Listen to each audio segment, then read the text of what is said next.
Jangan lupa like, komen, dan subscribe channel YouTube TVRI Bengkulu dan nyalakan lonceng notifikasinya.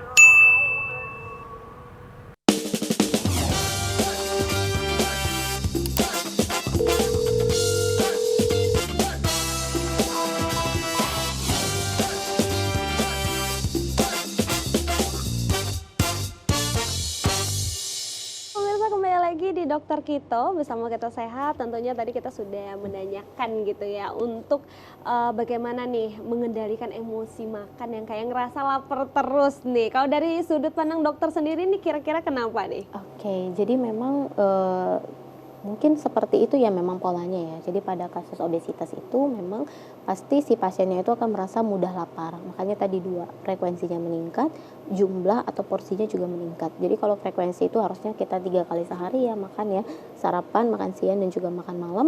Mungkin pada pasien-pasien dengan obesitas itu frekuensinya meningkat gitu di atas 3 kali. Dan porsinya pun sekali itu bukan yang sedikit tapi juga dalam porsi yang banyak. Karena memang sudah terpola seperti itu. Dia akan memenuhi kapasitas terasa cukupnya di lambung itu adalah dengan porsi yang banyak gitu. Makanya memang itu menjadi PR yang berat ya mungkin pada pasien ataupun individu yang mengalami obesitas untuk bisa mengontrol itu. Dan itu mungkin nggak bisa langsung blek gitu ya dok, dalam sehari bisa berubah, butuh waktu atau butuh proses tahapan seperti itu. Baik, jadi butuh proses yang panjang. Nah nanti Ya, bakal langsung betul. dijelaskan oleh dokter Wenti. Seperti apa nih proses panjangnya dokter? Saya langsung jelaskan ya. Oke.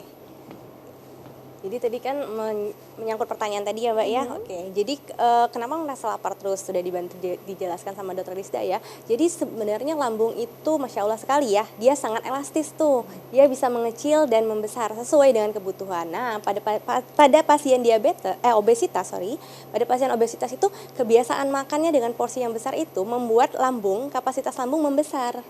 Nah, jadi karena sudah terbiasa sebesar itulah porsinya. Jadi dia kalau tidak terpenuhi itu dia akan merasa lapar. Makanya pola makannya harus dirubah pelan-pelan. Jadi nanti si lambung yang elastis akan mengecil menyesuaikan porsi yang seharusnya. Regulasinya harus diatur lagi. Gitu ya. Oke, ini untuk pengelolaan emosi makan tadi ya. Jadi kita nggak boleh sesuai mood loh makannya.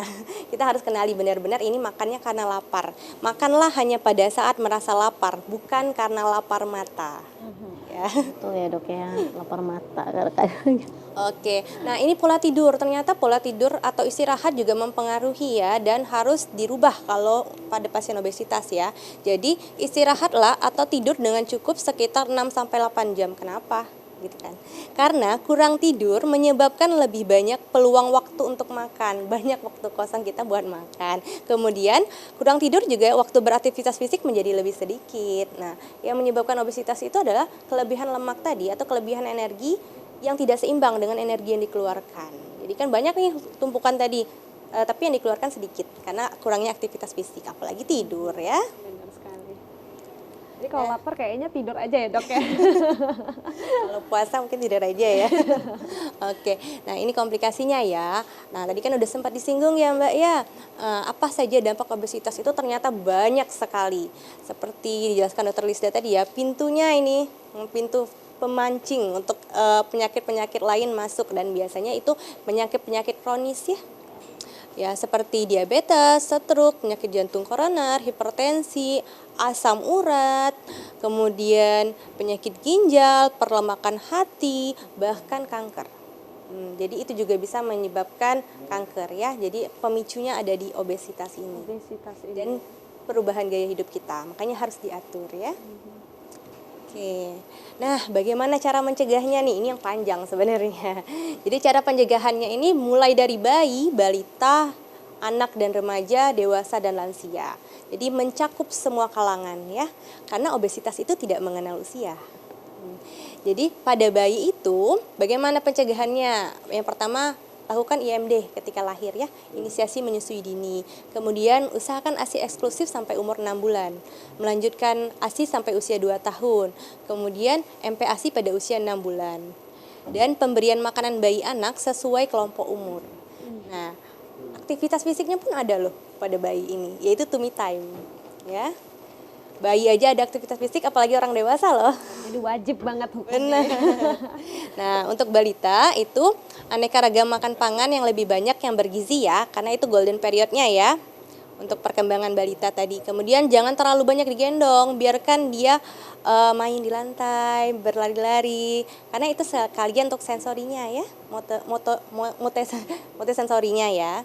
Kemudian, nah untuk anak dan remaja ini ada sekitar 11 poin yang harus dicegah atau dihindari ya.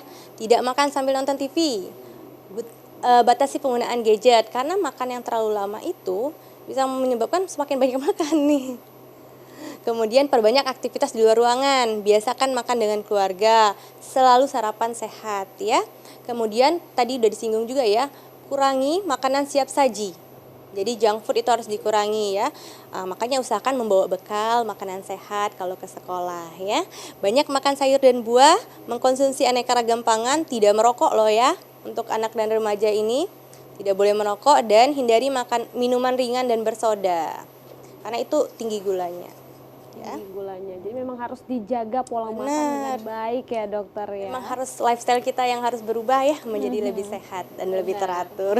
Tentunya badan kita atau mungkin bobot berat badan itu menjadi cermin ya, lifestyle kita seperti apa tentunya. Baik dokter, ditahan dulu, nanti kita akan lanjutkan lagi setelah jeda para berikut ini, tetap di Dokter Kito.